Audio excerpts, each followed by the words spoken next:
Let me introduce the founder and CEO of the App Immersed and the upcoming Immersed Visor Headset, Renji Bijoy. How you doing, Renji? Thanks for coming. Good. How are you? Thanks for having me. Can you hear me? Yeah, you sound great, dude. Awesome. It sounds really, really good. You got the setup there, man. I was talking to you about it.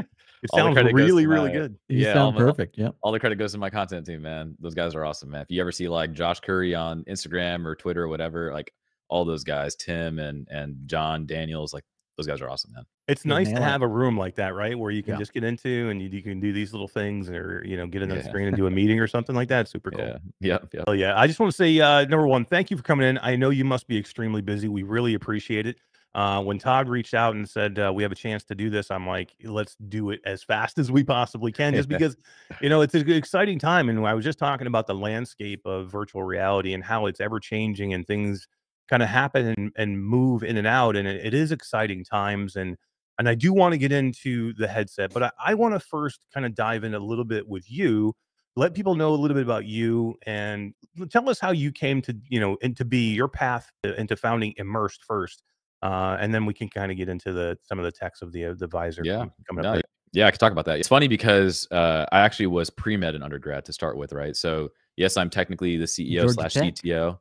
Yeah, well, actually went to Emory first. I don't know if you see that blue sign Emory, right yeah. there. Yeah, I see it now. Yeah. So went there because it's a good pre-med school, but man, I really loved math and computer science. And so started coding when I was 20. So kind of late to the game. Not like Zuckerberg or Elon Musk that started when they were 8.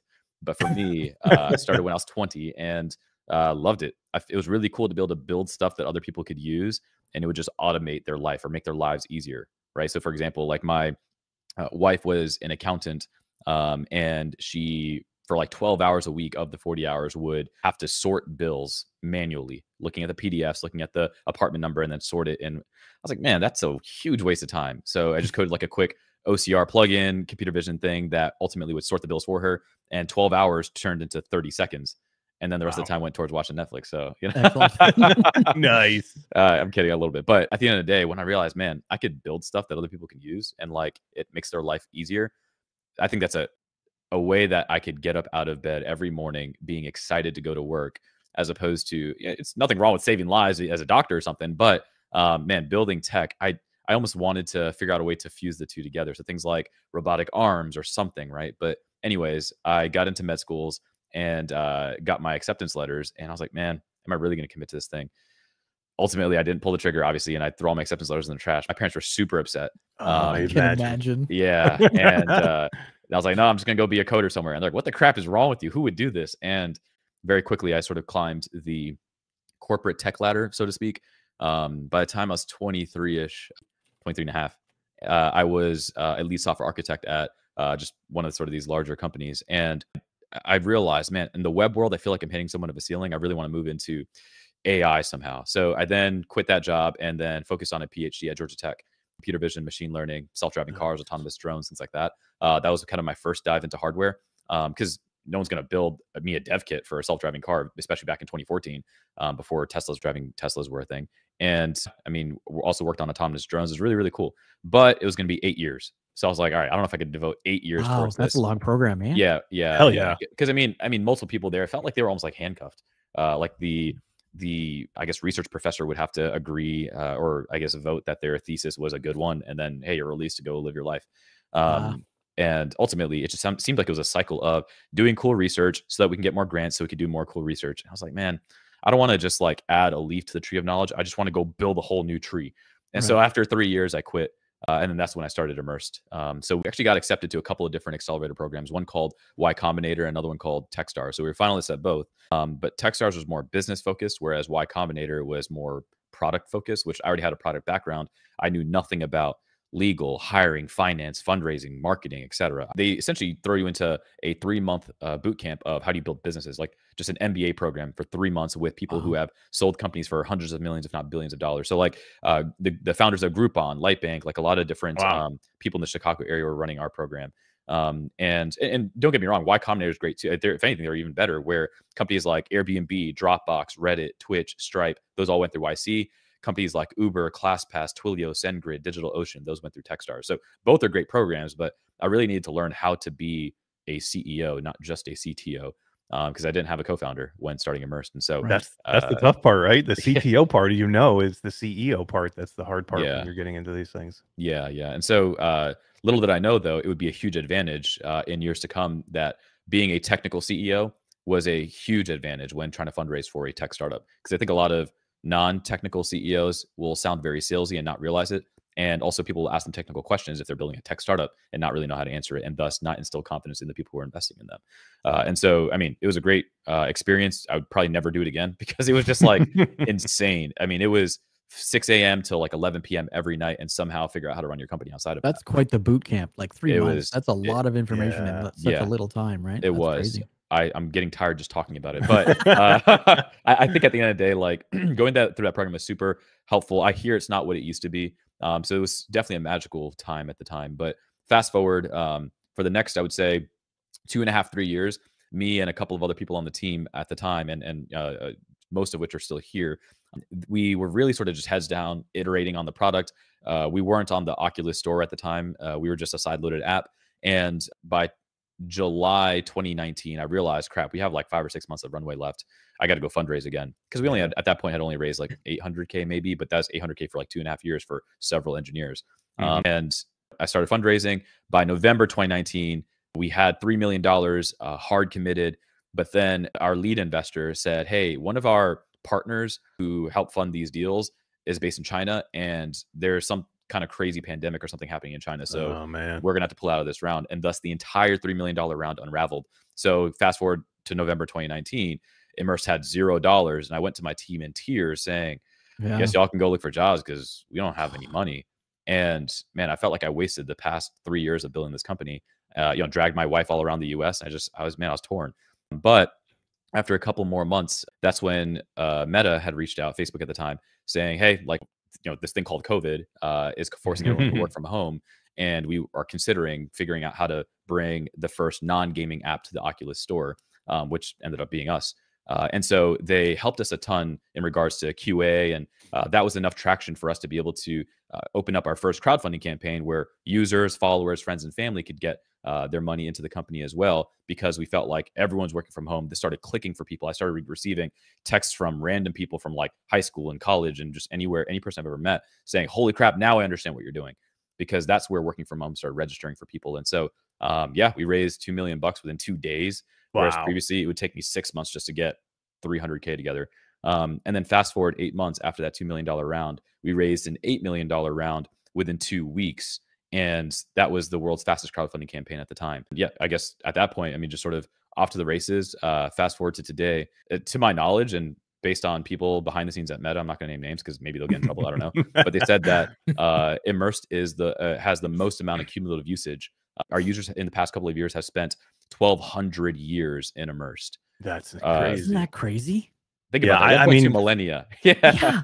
That's amazing. Yeah. So let me just back up just a little bit. So was it always a VR thing for you though, or was it? No, I mean, it was more about the software, the app itself. Right? Yeah, the VR part of it, the virtual reality part of it was kind of secondary. Yeah, it's funny because I committed to starting Immersed before I'd ever even tried VR. Yeah, right. So, and I understand I'm late to the game. I know that Guy Godin and Darshan, all those other guys kind of with screens in VR, they started back in like 2015 and 16 or 14 or whatever. I was kind of late to the game after, 3 years after Oculus got acquired, and, everyone and their mom started a new VR startup, 2014, 15, and 16. And then 2017, VCs are all, I guess, licking their wounds from all the failures in VR, and then enter Renji. There's no VC money left at that point. You're like, I'm late to the game. Okay, here we go. No money left. It was definitely rough. But again, like I really, if you look at the story, I really cared about building cool tech that would make people's lives easier. And I remember at that point when I had to pick an idea, something to work on, going through that Techstars program, I knew I wanted to solve a problem that I had personally experienced. And up until that point, like every software development team I'd ever been on or had led, more and more people started working from home. And at the time it was very niche, right? We used to Skype to get into the same room together, so to speak, back then. And I knew that no one who I knew outside of that, like in my personal life, even resonated with that at all. So when I pitched the idea, even the Techstars program was like, what the crap? But I was like, I'm telling you, I think this is gonna be a bigger and bigger problem in the future. And so that's another mistake a lot of people do make in the entrepreneurial world. They try to pick a big market now rather than a market that's going to be big soon. Right. And so for me, I didn't know that COVID was going to happen, obviously, but I knew that this was trending upwards. And as technology was going to get better, I knew that more and more people start working from home. And I knew that at the end of the day, if I can be that solution that's almost like the next generation of Zoom or Skype or whatever, like the state of the art of remote work just can't be video conferencing and chat. And I said that back in 2017, and then it felt like we were 20 years too late. Fast forward 6 more years, and still this video conferencing and chat is still the state of the art. Yeah. So my mission at this point is, because I hate remote work, and I'm being very straightforward. Like, I don't like remote work. I hate the fact that we have to be apart and we can't get into the same room to collaborate. That's why I'm building Immerse. Not because I love it, but because I'm trying to make it feel like we are together, even though we can't be, if that makes sense. So that is a really good take on it. Yeah. Because you do feel that way. Like, even when you're in public rooms, or you're not maybe co-working with, fellow employees, you're just in a room with strangers. It feels real. Yeah. And I think that, like there are times where in the past I used to feel a level of imposter syndrome, because I felt like I wasn't like the rest of the other VR indie devs out there. I didn't necessarily love playing, 20 hours a week worth of games in VR. For me, I just loved getting my work done. I love being able to be on my computer in VR and in cool environments. And I love to be with my remote team together. Yeah, yeah. That's insane. I mean, dude, all the time people ask me, what's your favorite game? And I'm like, work. To be real, like, I don't play a bunch of games. Yeah, I don't know. I don't have any. And like, I've tried cool games. It's not enough to bring me back just yet. Like, I am a game, like, I'm wearing Space Station Gaming t-shirt. Like, Halo, right, is my favorite video game, and I play that on the Xbox, but there's not a VR version of that just yet that feels the same. So all that to say, like, I would say for the first 3 or 4 years, I felt a little bit of imposter syndrome, but then I realized, I was like, man, we're carving a new path here. I'm not necessarily looking to be sort of the gaming wave, and nothing against it. Again, I'm a gamer, just not in VR. And I'm trying to carve out more of a new technological path, right? We want this to be the next sort of generation of computing, right? So a 3D internet, so to speak, a 3D computer, all of that. That's what I want to really build here. And having a background of being a general technologist, going from web to hardware / computer vision machine learning to going through an accelerator program, and then now getting into VR for the first time, just VR software, and then now kind of moving into VR hardware for the first time. It's exciting, and it's really encouraging, because what's funny is a lot of the hardware partners that I'm working with, they just assume I have like a 10-year background in hardware, and I don't. Right? Like, nope. I dabbled with it in grad school, and then I've been doing it for like the past year. But no, and it's funny because a lot of the stuff that my team brings to them is really, like, not enlightening, but like profound to them. I'm like, all right, well, I guess it's just, here's the thing. I think what allows us to make those types of interesting and unique decisions for the type of hardware that we're creating is because we have the user feedback and user usage that no one else really has. Meaning, the only other people that it makes sense to build a headset like this, or they're incentivized to build a headset like the Visor, are those who are creating apps for working in VR. Who's that? Like Workrooms, and then like vSpatial or Glued Out Work, or some of the other ones out there. But if they're not going to create a headset solely focused on work, then it's really just going to be us for that. Yeah, sure, we're the experts because we're the only ones doing it. So right, exactly. And let's hit on that point, because there's a lot of people either watching now or going to watch later that may not exactly understand what Immersed is. And before we can talk about the Visor, we have to talk about Immersed and how great this thing is, because without Immersed, there is no Visor. The Visor is created because of Immersed. So it's the software. You're creating the hardware to support the software. And that is what I think people need to understand here. The software is so important that it has compelled you to become a hardware manufacturer. So in your words, just tell everybody what Immersed is. Yeah. Like, what can you do in Immersed? Yeah. So in 2 words, it's VR offices, or maybe mixed reality offices. Really, it's the ability to take pretty much any other headset that's out there, a standalone headset. It wirelessly connects your headset to your laptop. It spawns 5 virtual screens, software emulated screens. So you can really just take your headset and your laptop to your couch or your porch, or if you're in the airport or in a hotel room, you have 5 screens with you at all times. But it's not just that, the ability to focus by yourself, but also you could have your remote team in that space with you. If they have their headset, they could be quite literally sitting by you side by side, even though they're remote. And you could have all your screens around each other. You can code together. You can whiteboard together. It's quite literally building a mixed reality or virtual reality office for your remote hybrid team. And so we've gotten to the point where I don't know, like, regardless of the fact that a lot of today's big bulky headsets, 2-pound headsets, hurt a lot of people's necks after too many hours consecutively, we've managed to figure out how to get people to work in our app 40 to 50 hours a week every week. And so that's kind of where the 1.2 millennia stat has come from, is the software has been so compelling to help people focus and collaborate more effectively than previously, to the point where they're using it so much. And now we want to make sure that those who refuse to put on a 2-pound bulky headset on their head, that the barrier is now, I guess, leap stepped, so that they no longer have to worry about that and can also be part of this experience on the software side, now with a better form factor that they're willing to put on for work. So again, there are other headsets out there that are great for gaming, and the companies working on gaming headsets are incentivized to keep creating those headsets that are optimal for that. But for our user base and for our user experience, and for my friends and family who want to start working in VR, because no one else really is incentivized to create the type of form factor that we are, we're going to create a headset that's much thinner. So, I mean, I guess, Eric, if you want, I can kind of talk about what Visor is, which might be helpful. Yeah. I mean, let's just say first that, I mean, again, the motivations for Visor is, it is form factor, right? It's size, it's comfort, it's form factor. I guess before we get into like what Visor is, let's talk about the pathway, because I assume at some point you were like, okay, we have this amazing software. Yeah. We have people that are spending a lot of time in it.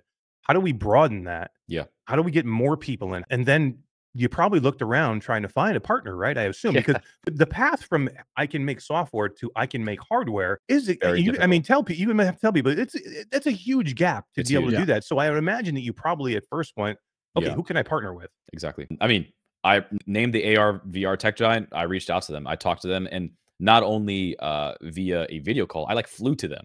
I spent hours and hours in a conference room with them, talking through everything. And at the end of 100% of our meetings, everyone agreed with me. And so I'm like, all right, so are we gonna do this thing? And they're like, great. No, we're not. That's the tech industry, man. Like, yes, we agree with everything you're saying, and we're not gonna do any of it. Exactly. Because again, it really comes down to alignment of incentives, right? Like, if they are seeing way more revenue come in from a different avenue, then it doesn't make sense for them to work on your thing. And I get it, right? So a lot of them want us to kind of prove this out and see us get traction. And if we do, then others will enter the space as well, and that'll be a good incentive for us to keep moving quickly and innovating and creating a better product. So competition is good. But all that to say, there are other partners who they are incentive aligned with us, who don't necessarily directly make this type of product, right? So, for example, Qualcomm and Intel, those are the two who now I can legally say their names. There's one more partner I'm excited to announce, but I can't legally say their name yet, and so we're working on that. But for Qualcomm and Intel, they want to be able to sell more chips. That's all Qualcomm cares about, right? Like that's what their main mission is. And so the Visor is going to have a Qualcomm chip in it, and thus they will hook us up with all of their partners in manufacturing, supply chain, like design, everything. And they have the best chip in the world, apart from obviously what's on the Apple Vision Pro, which is a whole MacBook chip in it. Right. But the Qualcomm XR2, I mean, there's nothing like it out there. And so all that to say, like working with them, that partnership was very, very key. I don't know how anyone is trying to create a standalone VR headset without working with them. I'm pretty sure they have like 90 something plus percent market share. Yeah. Oh, yeah. But and then on the Intel side, like this is unique for us. Not everyone who's creating a standalone headset needs to even have this partnership with Intel, but we do because we work with laptops and computers, right? So and Intel is not 100% of the market, maybe 30% market share, but there's still like AMD and Nvidia and others that we still want to continue. I mean, we're having these conversations and figuring out what those partnerships can look like. We'd love to be able to make sure that immersed on any sort of laptop, the software and the hardware for Visor, it works seamlessly as if it was part of its own ecosystem, right? As if it was like an Apple Vision Pro that was made for Macs, but rather in everything else. So I think that's kind of been very, very key to us being able to execute on hardware. A lot of people who enter the hardware space, I will say, let me put it this way. Actually, let me kind of put things in perspective. So when you think about, let's go back to the mobile app market, right? Just software. There are literally hundreds of thousands of people out there and companies out there. So millions of people and hundreds of thousands of companies who for the past 20 years, or I would say 15 years, have been trying to create the next Uber, the next Airbnb, or whatever apps that have been exploding on the iPhone and Android devices. And hundreds of thousands of these companies are trying to figure this out. When you look at hardware, way less people are doing that. When you look at VR hardware, even less people are doing that.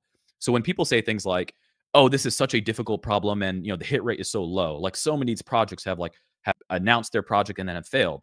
I'm like, well, what's the sample size? Like 13 or less? Mhm. Well, yeah, of course. Like, what are the chances that those 13, in comparison to the hundreds of thousands, if not millions of people doing having success or not on the app side, like that these 13 are a good sample size, right? So all that to say, like, at least for me, I think that the good indicators of people who are entering the hardware space and are probably a de-risked or a less risky investment are those who have proven success elsewhere and know how to ship a product. Meaning, if it's a brand new founder for the first time who's getting into hardware and it's like, have you never really shipped anything? Oh yeah, but I've tinkered with stuff. Totally different world. Do you have any partners? No, but we'll figure it out. That's probably not wise. But, Big Screen Beyond, for example, like with Big Screen, Darshan's been working on Big Screen, the app, for the past like decade. And so Yeah. when it comes to hardware, yes, it's new for him. He's never worked on hardware before. It's quite a bit of a learning curve. No real partnerships in place necessarily, except for like on the movie theater side, but not on the hardware side.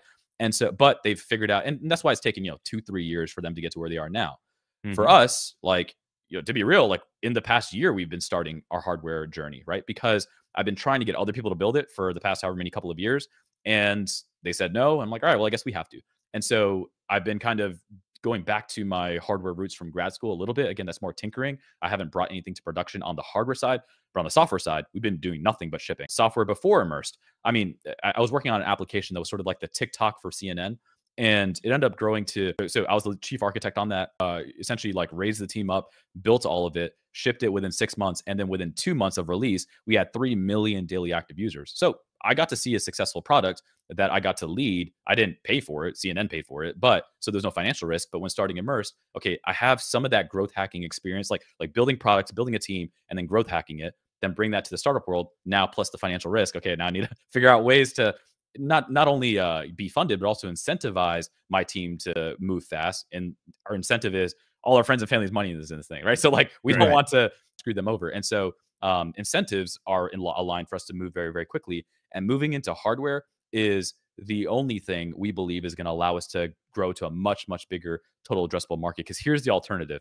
Based on everything we're seeing behind the scenes at all the other AR, VR tech giants that we're partnered with on the software side, right, to bring Immersive to their app stores, everything that we're seeing behind the scenes, it'll probably be at least 4 or 5 years or more until there's this thin, sleek pair of glasses that my friends and family are going to want to purchase to then use Immersed. Right. Do I want to sit around? Like, I'm already in year 7 at this point with Immersed. Am I going to wait another 4 or 5 years? Like, is it going to be a 12-year journey before my friends and family start using Immersed? I don't think that makes sense. And I would rather bet on my team and our ability to ship product. And some people on my team's hardware experience, and then new hires, hardware experience, and then external partners who've already done this for decades before us. I would bet on that team. And to be real, like I wouldn't bet my friends and family's money on this thing had I not thought that this was the fastest route to a success for all of them. Let me ask you a question though. Why do you think the tech giants are so far away from that? If you can do it, if you not a hardware company who has billions of dollars behind you, if you can do it, why won't they do it? And is it because it's more for one use and they're looking for something for multi-use? Yeah, exactly. Well, so I mean, you hit the nail on the head. So it's again back to incentives.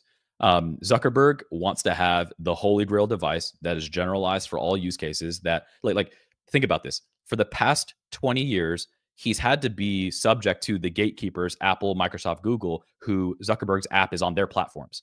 And I mean, to be real, that's hard. Like that's kudos to him for like building as big of a, what is it, a $600 billion company, whatever they are, as big as they are on a platform that's not his. Relying on another platform. Exactly. And like, I don't know if you remember, for iOS 14, Apple released something that prevented Meta from being able to track people for better ad targeting.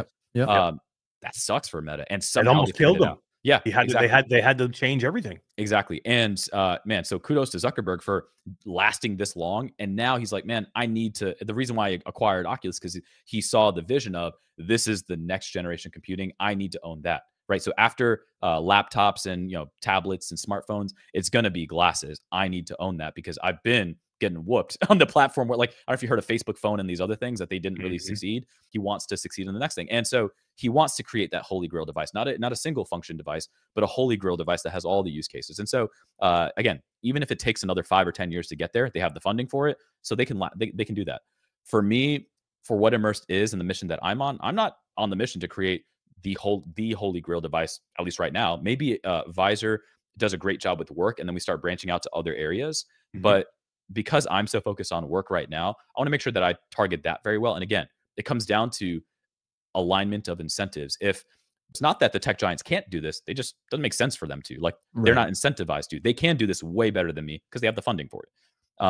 But when it comes to the motivation and the team and like all the non-commoditized things, like if you're a tech giant that has $100 billion or whatever, we'll say 100 million, we'll say 1 billion to spend on hiring talent. A lot of the talent that they hire is usually commoditized talent. Can you get that talent to want to work 80-hour weeks and dream about this stuff and like think about how their friends and family's money is on the line, or think about how they just love this product and it's their baby? Can you do that with 9-to-5 workers? Probably not at scale. But when it comes to a founding team, here's the thing. Every single person at Immersed has equity in Immersed. Like they want to see this thing to be successful and they want to build the next Facebook. You just can't do that when you're already a tech giant. So when it comes to, can a tech giant build this? Yes, but they won't. Not today, but maybe in a few years once we prove this out. I love that you have passion behind what you're doing. That's what you're awesome. saying. Yeah. Oh, sorry. By the way, I apologize if I feel like I'm like on a soapbox or something. But no, you should be. No. Dude, this is your thing. This is your baby. You should be. If there's any time to get on a soapbox, now is the time to do it. And but yeah, I mean, I love that. I love the idea of passion behind a project because, again, you are never going to get that same commitment from somebody who's just punching a clock. It's just never going to happen. So when you do get people that are passionate about what they're doing, they're willing to go the extra mile and do the extra things that it takes. And because of your size and because of the task at hand, it's going to need that. It's going to take that. We've got about 15 minutes left, and you've got to get out of here at the top of the hour. And thank you again for spending the time. But let's talk a little bit about the Visor headset. I want to get. There's already people asking questions in chat and asking for specs. So let's do this. Let's have you list off the specs. Let's go over what the headset is, and talk about, the internal parts of it. Yeah. Actually, Todd, do you want to play that real quick? Yeah. Do you want to do the immersed one or the Visor one? Let's do the Visor since we're just about to talk about it. We got a little Visor trailer. We can let's pop this up here. All right, let's do it.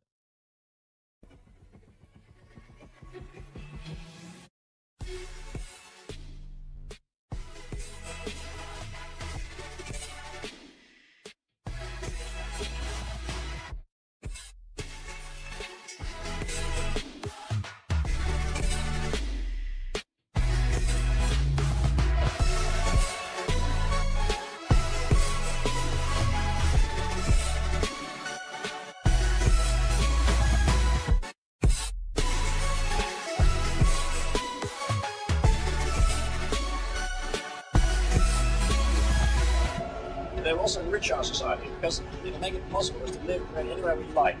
Any businessman and executive could live anywhere on Earth and still do his business through a device like this.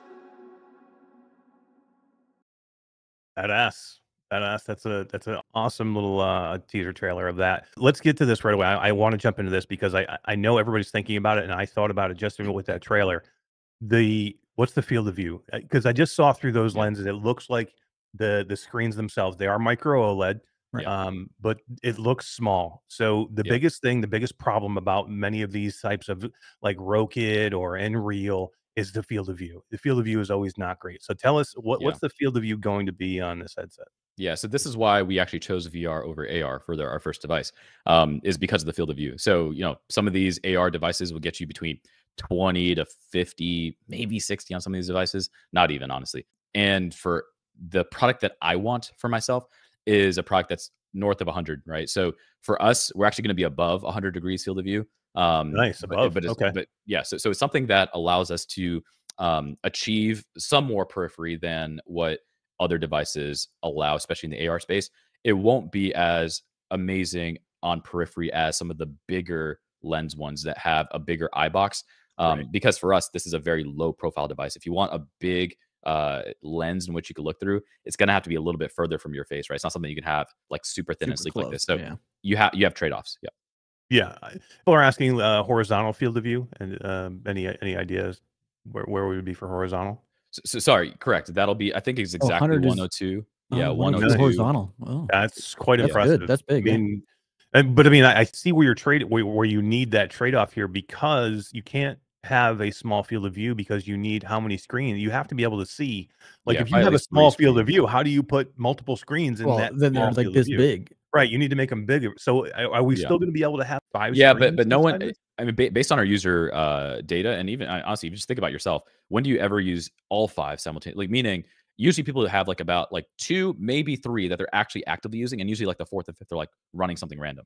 Mhm. And so at least my personal rule is for us to have 3 that fit within the field of view, and especially with 4K per eye, it's a whole other thing, man. I can't imagine what this is gonna look like. I'm a multi-monitor user, so, like, when you Yeah, if you see my setup, it's freaking insane. I've got a 55-inch, Samsung Odyssey Arc monitor that I got, 15 happy zones on, and, I've got a vertical monitor over here, I've got a vertical monitor over here, I've got a laptop here, I've got, mini, monitor here. So I use all of them. So for me to be able to do that and be able to put a headset on and work inside of that, I mean, where I can have 5 and I don't have to have all this big setup, or I could do it in my living room or in my bedroom, like, at night, and just kinda, like, it's pretty amazing yeah. that you'd be able to do that. Well, and that's the thing. Like, a lot of people ask me, like, okay, what does 4K per eye really feel like? Like, is it that much of a difference? It's funny. So, we'll say like the Quest 2 and the Quest Pro and maybe the Quest 3 are around 2K ish per eye, right? And you've seen what that looks like. When you try 2.5K, you're like, wow, this is nice, especially when it's micro OLED too. Like, wow, this is nice. Because I mean, it's like it's a 25% increase from from the best headset that's available today. And as soon as you try 4K, it's no contest at that point. Like, you Really? Yeah. can't see a pixel. And so I'm Yeah, it's like, man, amazing. this is freaking beautiful. So yes, with the particular lenses that we're using, it's not a perfect distribution across the entire panel as far as like the edges aren't. Well, this is what's so crazy. People don't realize. Yes, yo, this is so amazing. The 2.5. Sorry, these numbers I blow my love it. mind. Love it. So the 2.5K per eye, it's like, well, let's go back to the Quest 2 and Quest Pro. It's what, 21, 22 ppd max, Mhm. at like kind of the exact perfect center point. With 2.5K, you get 32 at the exact center point, right? And then it's like a Gaussian, right? So like 32 goes down to like 30 and then 28, et cetera, towards the edges. And then for 4K per eye, guess what it is? I don't even want to tell you. I want you to guess. Oh god, Todd. Yes. 60? No, okay, you're guessing way too much. Okay, no, You're gonna make me, like, God. so That's excited human here. eyeballs. All right, so human eye resolution is 60. Yeah, Uh, I was it- I'm like, well, yeah, is it that good? sorry, my bad. It gets you to 43, which is That's pretty double Oh my what the god, it's Quest 2 and still the Quest amazing. Pro is. Yeah. So like the Apple Vision Pro. So just being So, straightforward. so what you're saying is the degrading along the edge to the edge or from the center to the edge of the screen, that the edge will be better than the Quest is now, Yeah, exactly. So if right? you If you have think of it complaints that about way. the edges, it's like, You're yeah, but it's nuts. better than Yeah. anything else that's available. Yeah. So Right? going from 43 in the center down to, Yeah. honestly, I haven't even measured the edges. So I don't even know exactly what the edges are, but it's not going to be sub 30. It's going to be in the 30s. Right. It's still better than anything else out there. Yeah. And I don't know, something that really excites me is, I mean, we are using the same lenses as Apple is, right? So the main thing that Apple has over this device is going to be, it has the MacBook chip on there and its R1 chip as well. It's going to Right. have some insane next level computer vision, machine learning algos running on there. I mean, it's going to be an amazing. So to be real, I'm also buying an Apple Vision Pro. Shit. Actually, buying 2 of them because that Disney Plus integration looks really cool. But that Call me thing's gonna weird, be but $5,000. yeah, Right. The visor is gonna be what price point? a seventh of that price. Yeah. So Yeah. for us, the 2.5K per eye is going to be $500, and then the 4K per eye is going to be $750. We do have a We'll get to founders edition. 750. Yeah, and that's what we started seeing, that like way more people are opting into the more expensive. I didn't expect this. I was expecting way more people to buy the $500 one, but that's like 10% of our orders thus far. Is Yeah. only so like 90% is the 4K per eye and the founders edition. The founders edition is it's supposed to be $1,250, but right now it's on sale for $999. So it's something that will give you additional perks, right? So all that to say, the type of device that we're building is the device that I've always wanted. It's the holy grail device for working. And at the end of the day, because we're able to not optimize for gaming and training and entertainment, et cetera, and specifically choose trade-offs that make those experiences worse so that the work experience can be better, this is the device that my friends and family ultimately want. Nice, awesome. Let's talk about a little bit a little bit more of some of the specs. What's in it itself? Audio solution. What kind of audio? Yeah, so we've actually decided to not actually provide audio in the box. I'll say that. So we have more announcements in regards to audio solutions. I won't really talk about the attachments for that yet, but we will announce the ability to have kind of essentially an add-on. But the vast majority of our users actually just use their headphones or their AirPods that's paired to their laptop. and they don't even touch their VR headset's volume button. Like it's muted, it's all the way down. Right. And so the fact that Immersed software is going to be using a split architecture, very similar to PC VR. Like we're going to be able to make sure that the experience on the headset is like buttery smooth, because we're actually running Immersed as a PC VR experience on your laptop. And we're going to do some experimentation around software architected load balancing that allows you to, if say for example, if you're using, it's not going to work on Chromebooks, but if you had something as crappy as a Chromebook that technically qualifies, we're probably going to want to do more compute on the actual visor itself, because it actually has the Qualcomm XR2 on it. Right. So it can run everything that this Quest Pro beside me also is running. What's the Quest? What is the XR2 running? What exactly is that function for the headset? So for the visor specifically, it's just doing perception, right? So hand tracking, eye tracking, video pass through, SLAM for tracking 6 degrees of freedom. Nice. It's really just if you go, Qualcomm Spaces SDK. We're working with them on a lot of that stuff there. So it essentially will be able to send your data down to the Immersed application that's running on your laptop, and then the Immersed application essentially sends the video feed per eye back to the headset, and then the Qualcomm processor then decodes that video there. Nice. So you mentioned pass through, that it's going to be color pass through. Correct. Yeah. So it'll be about 4x higher resolution than anything else on the market today. So my personal requirement for that is I need to be able to use my phone. Like not just a phone mirrored in VR, but like legitimately, I need to be able to have my phone up here and actually be able to text in this thing, right? So it's something that I think the reason why a lot of other people haven't decided to put 4x the amount of resolution on their pass-through cameras is because they're not optimizing for this use case, and also they got to keep their bill of materials low because they've chosen to choose other items that make that bill of materials high, like high quality audio. Okay, well if you have high quality audio, well then you can't have as good of cameras on there. So there's certain things like specifically I've optimized for the lenses that I have in there, because my resolution for reading text and reading stuff on my screens has to be really high, or even watching movies. And then my audio solution will just be whatever I have outside of that. And when it comes to color pass-through, same thing. It has to be very high resolution, because every time I pick up my phone, I have to take my headset off, which sucks. Right. Yep. Yeah, and it's tough to work when you're going to need a mouse. You're going to need to operate, exactly, in your environment still, inside the headset. So and the Immersed app has a pass-through function, so you get to draw out your layout on your desktop where you have a pass-through. Yeah, your keyboard, your mouse. But here's the cool part.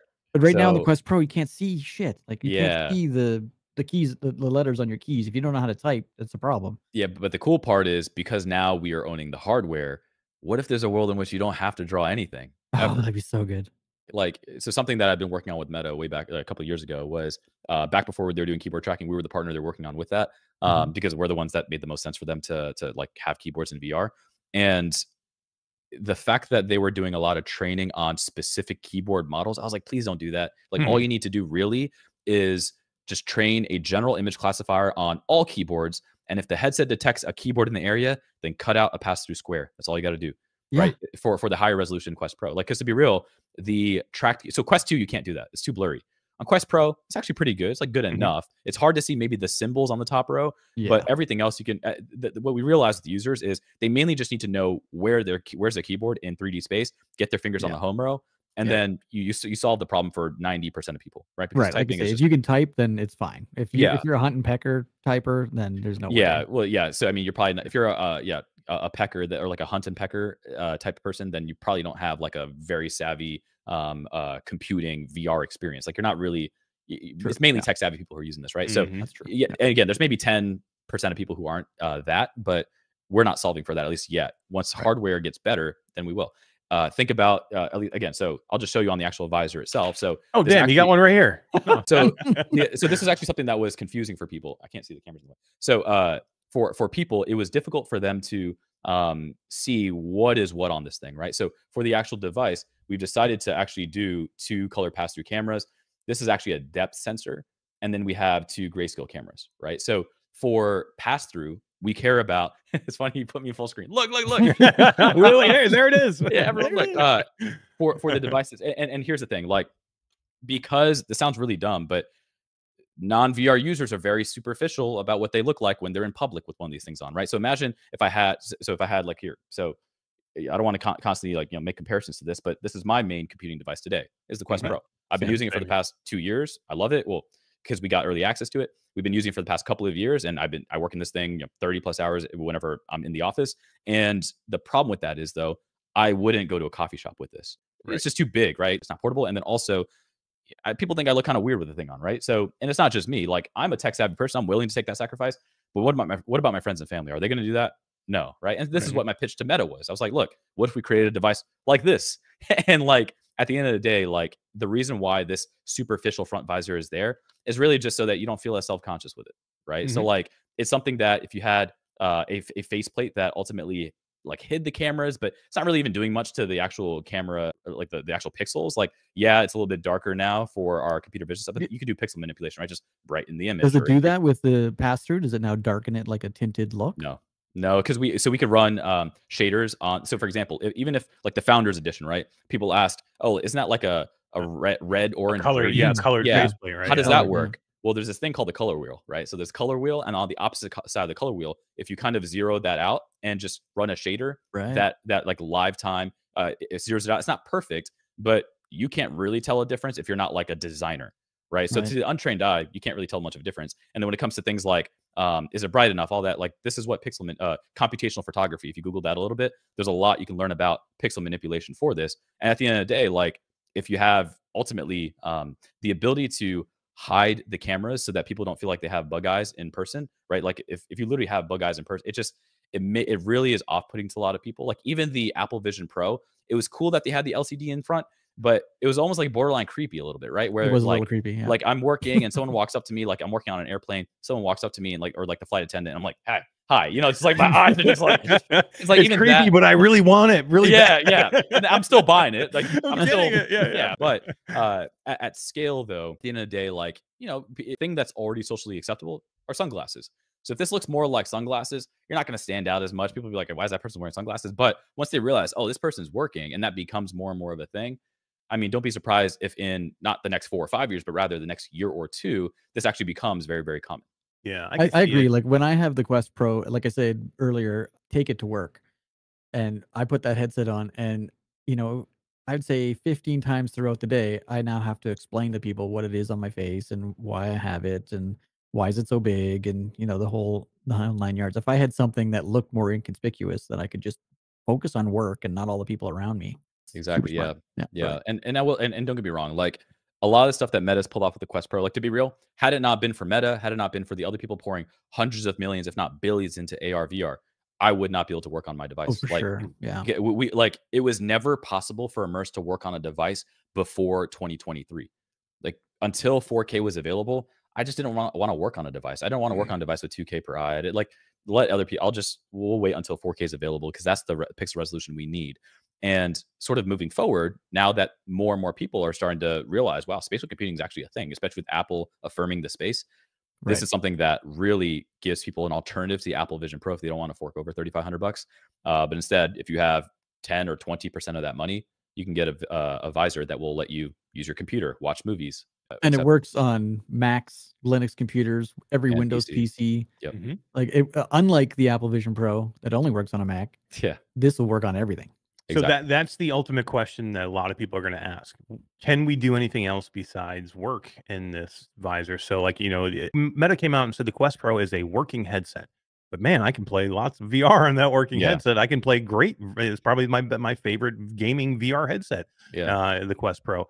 So can we watch movies? Can we play video games? Can I go play, you know, Returnal or Baldur's Gate or, you know, Starfield on a huge screen? Yeah, so I have to kind of be careful about how I say this, and I'll let you read between the lines. But we are an app on other headsets, right? And so I have to balance the idea that I'm working on hardware while Immerse still wants to be the third-party hardware agnostic product that everyone can use regardless of headset. So I don't want other players in the space to feel like, oh, we're driving their users to our product. Like, so I got to be careful in how I say this. But the reality is, we're focused on just getting this thing out to market ASAP, right? So we're focusing on the immersed experience, which is work. You can still watch movies because people watch movies on their laptop, right? So sure. And also, it's not only wired, it's also wireless, right? So the headset goes down to an actual battery. The battery then plugs into your laptop, and ultimately you can unplug that and switch to Wi-Fi immediately, seamlessly, and walk to the kitchen. You know, I can get up and whiteboard, whatever. And so you can leave a movie on your laptop. You can go to your couch and then watch the movie. Like, but what I will say is, out of the box, it'll just be immersed. But I'm not going to, or Immersive is not going to lock it down to prevent people from modding, side loading, etc. Right? Nice. When it comes to things like, oh, well, will it work with like a side-loaded version of Beat Saber? It's like, we'll well, make it work. Yeah, I'll let you guys worry about that. Yeah, and like when it comes to controllers, in the box, it's not going to come with controllers. I'll put it that way. And to be real, I don't have, again, incentive to create our own controllers. So maybe we might partner with someone. Third party. Yeah, there you go.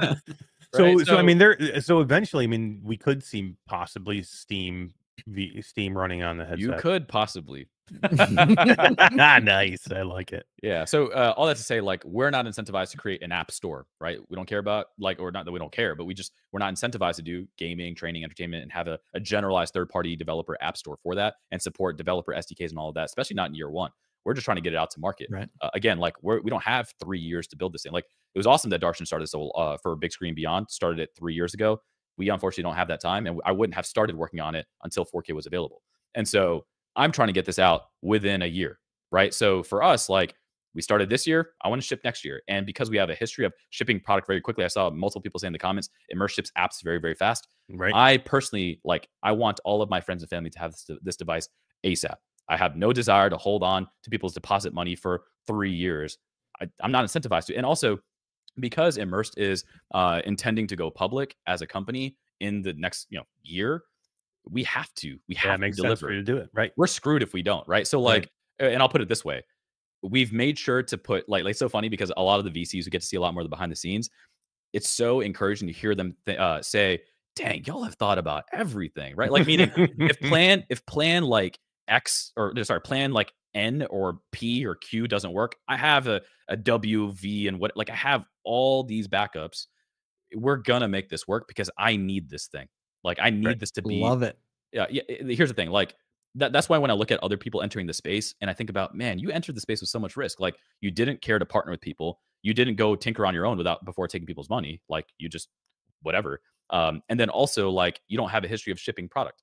For us, like we made sure before we even announced this thing that all the parts that we need, we're not inventing anything new here. These are all parts that already exist in other headsets today. The lenses, Apple's got them, right? The cameras, other headsets, pretty much all the headsets have them. Like we're not inventing anything new here.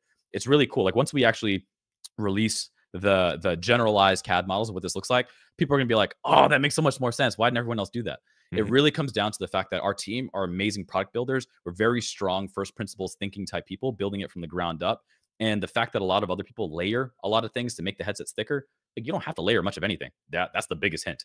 And so as far as how we can pull off all this tech in such a small form factor, I just gave you the answer if you read between the lines. Yeah, right. So like you can make it very, very thin. Yeah, you just have to be very merciless on what you will and won't do. So even when we were working with our design team of what should the internals look like, I felt a little bit bad because I was like, I was constantly saying, no, we can't do that. We can't do that. We can't do this. And like, but when we finally had the final form factor of what Visor looked like and we showed it to the rest of the team, they're like, holy crap. And the design team's like, yes, this is awesome. Like, hey, I had to break your heart during the process, but now you love the final piece, don't you? And so all that to say, like this product, we're not inventing anything new. We're not breaking the laws of physics.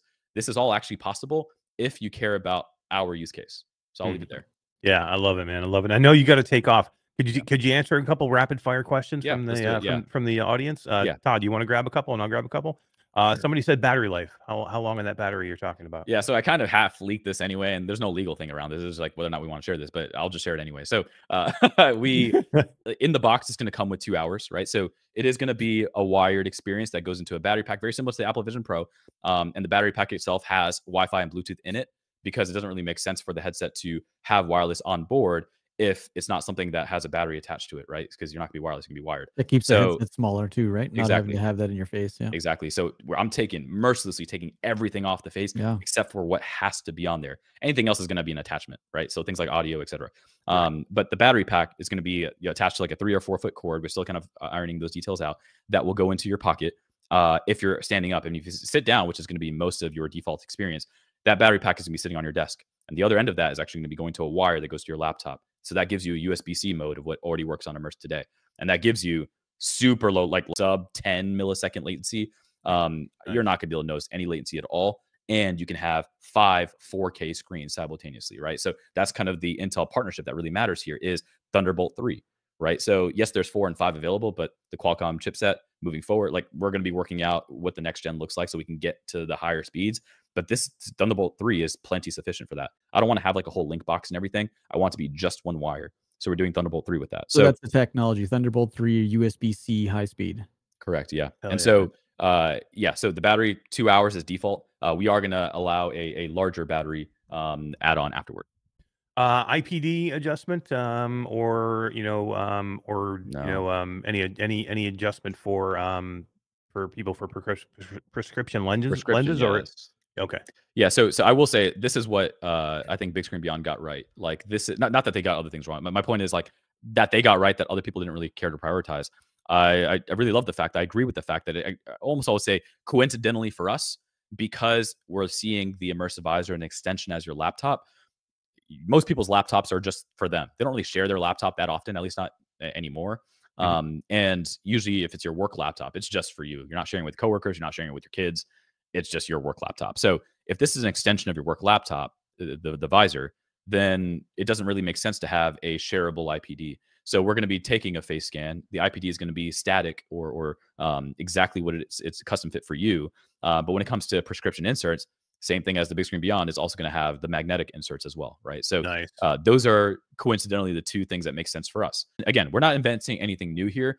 We're taking bits and pieces of what other people have proven out, and we're creating it specifically for our use case. So people can say, oh, you copied this, you copied that. I'm like, well, they copied everything from everything before too, right? Meaning you didn't invent C or C#. Like you're copying the algos that other people have used. So likewise, we're building on the shoulders of giants like Meta and others before us who did all the R&D to get 4K displays to become commoditized, or not Meta, but others who did that. So when it comes to IPD and magnetic inserts, sure, maybe it's a hot take like, oh yeah, but I want to share my device. I think there are other devices out there for that. But for work, you're probably just doing work for yourself. Yeah, agreed. This is going to be your personal device that you'll bring to places to do that. There's other stuff that you can see that around, and LiDAR face scan to do that, kind of like big screen LiDAR. Yeah, similar. We are going to be looking into some Android solutions as well, because we don't need as high fidelity as they do, because they're doing like a custom foam fit. We're not doing custom foam fit. There won't really be a facial type interface, right? I guess you're right. We didn't release that yet, but there will be. Actually, we did release the I think one image to the different press outlets, but I guess no one posted it. That's on them. So there will be. We'll post it right here. I have that. So there will be a light blocker. And that'll be based on your face scan as well. So it'll be generally a good fit. There are different sizes for different people. So the one size fits all thing just doesn't really make sense. And so we'll have a few different sizes. We'll send the one with your device that fits you the best. But it's not going to be a zero light leakage based on your face contour. Like it's not meant for watching movies in VR. It's meant for you to honestly like wear in the workplace, wear at the coffee shop, wear at home. And at home is probably where you're mainly going to use the light blocker. You're probably not going to use it in the office or at a coffee shop. I find myself very rarely using my light blocker on my Quest Pro. I thought it was going to be a big thing for me, and very quickly, I don't give a shit. Like, it doesn't bother me anymore. Like once you get used to it, it doesn't bother you. Exactly. Renji, I know you got to go, dude. I don't want to keep you much longer because we're over our time already by 11 minutes. Yeah, no and worries. Dude, thank you for coming tonight, man. Thank you for doing this. We are extremely excited for this headset. I think the audience they're asking so many freaking questions. It's crazy.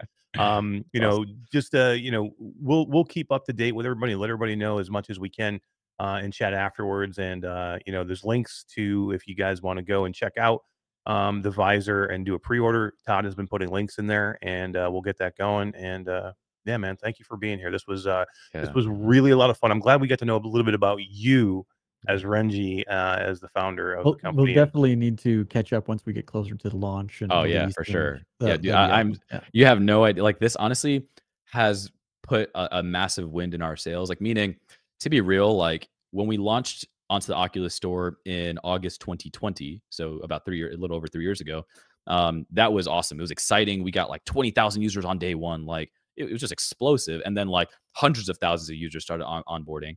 And that was really cool. But then eventually got to the point where, okay, it was kind of tapering off. And it's like, okay, well, then we start hearing, oh, like these headsets are not selling that as many, or and like these headsets are becoming old, and like these headsets are being discontinued. And it's like, we were just like an app, kind of like Zuckerberg with Facebook on the other devices out there, right? Like kind of like me now on the Quest ecosystem or on the Vive port or whatever, the Pico. We're just one of many apps on many headsets. And it's like, there's no standards. There's no clear up into the right trajectory for growth of the total addressable market. So I'm like, I don't know what an exit looks like. Like, yes, multiple tech giants have been wanting to purchase Immersed, but at numbers that just don't make sense for us. Like my team, we want to have the multi-billion-dollar exit. And I'll put it this way, like we believe that we can become the next tech giant. And so that's why we're going public. We're like, okay, so these offers are cool. It's life-changing money for me. It's honestly life-changing money for my entire team. All of them would become millionaires. But all of us, for us, like this mission is so great and the positioning we have is so unique. And we're like, if all the tech giants are pouring dozens of billions of dollars into this next generation of computing, and we're the most practical application of it that has the most amount of usage for the masses, then we could probably, maybe there's a world in which we can become a tech giant. It's still sub 1%, I'm sure. But if we go public, maybe there's an army of people who could be behind us to help us build this mission moving forward so that we can have devices out there in the hands of consumers sooner that they can be wearing everywhere, right? Not just for gaming at home. So all that to say, like, it's been really working on Visor has been a huge lift for my team because for years we've been wanting to talk to all the different headset manufacturers, Pico, Meta, everyone, of hey, can we get access to the sensor suite so we can do more cooler computer vision things? Like if I'm at a whiteboard in real life, can I like track the marker on the board and then represent that in VR for my remote team? They're like, oh yeah, but privacy things, blah blah. And I get it, I understand it. It makes no sense. It's too risky for them. I get it. So when it comes to Visor, though, it's like, hey, we can have them opt in to that feature. And if they say yes, okay, well, cool. The user gave us permission. Things like that, right? That like tech giants are not incentivized to risk. Right. So moving forward, man, working on our own hardware has been so exciting. The affirmation from other hardware partners who think we're brilliant, which is great because we're like, cool, because we're actually noobs. And like, we just never have done this before, but we're taking a lot of our learnings from other areas of life. You kind of see Elon do this with from Zip2 to PayPal to then Tesla and SpaceX and Boring and Neuralink. And he learns a lot of abstract lessons that actually work in a lot of different industries. And our team is starting to experience that. And we hope that someday, similar to like how the PayPal mafia with like Elon Musk and Reid Hoffman who did LinkedIn and the YouTube founders, the Yammer founders who all came out of PayPal to go build these other multi-billion-dollar companies. The hope is that Immersive would go ahead and be that Immersive mafia, so to speak, so that we can build all these cool products, not even just Visor, but other products in the future too. And honestly, like build a cooler world that gets more and more people excited about technology again. That I feel like kind of, things like TikTok and whoever else, like, sorry, ByteDance, don't punch me in the face. But like, I feel like that's kind of made people feel like technology is like that. That's it. Like I saw, did you see that meme that showed, AI is going to take over the world? And they show AI, like Arnold Schwarzenegger dancing like in a woman's suit on stage. It was like a fake like music meme thing. It was just like AI is just like fake videos or like, what do you call it? Deep fakes and stuff. Deep fake. Like, yeah, but it's like, this is not the AI that we were talking about. So like for us, like we're like Visor has been very refreshing. Honestly, like thank you to everyone in the chat here and everyone who's been encouraging us on social media. Like this has been a new like re-energizing wind in our sails for the past couple of days and honestly weeks. And like, man, I'm excited for this next year. Like next time you guys want to talk, I will talk for like 3 hours. Like, hell yeah, man. All right, let's schedule it up, man, because I'm ready. I can dive deep into this thing. There's so much we didn't get a chance to cover, and I do want to do this again. So, but I just want to say, I know you're super busy, so it was super nice of you to come in here and do this, and we can't wait to hear more. I'm sold. I'm getting this thing now. I'm getting it. I'm getting the Founders Edition. I'm gonna order. No, I appreciate that, man. Well, I think that like for us, like we want to also do a good job of like, I don't know what the phrase is, like breadcrumbing, meaning as we get new updates, we want to release updates. Like we're not going to just keep everything secret forever and make you wait until you get your device at home and then find everything out then. We want you to be here along with us for the process. And so, yeah, we'd love to do more shows like this. Like for me, a lot of my work hours are very focused on like building the stuff. But when it comes to outside of that, or even like I'm trying to reserve even just Friday afternoons to do things like this, because Friday afternoons, my team is just like, I'm tired from the week a little bit. Like I don't need Renji to talk in my ear to like tell me what to do. I'm just gonna, so I get to not have to work with the team that much. And I could be on things like this. So awesome. I'm gonna make myself make it a point to be a lot more available. So don't feel like you're bothering us. Like, look, this is life-giving. Like whenever we have momentum, this is a very life-giving for us, a life-giving thing for us. It's not energy draining because it's not a job that we see as a burden, but rather something that's our passion. Like if I'm not here talking about this, I'm probably at home, my wife and I talking about it anyway. Like she loves this stuff too. So I will definitely be in John's ear. So, I love it. I love it, man. I love it when you're passionate about it to where you can't turn it off and you don't want to turn it off. You think about it when you go to bed and you think about it when you wake up in the morning. It's too fun, man. It's too fun. We are all pulling for you, man. Good luck with everything, and can't wait to get in it. Yeah, thanks so much, guys. Thanks. All right, have a great night, man. Take it easy. You too. Bye.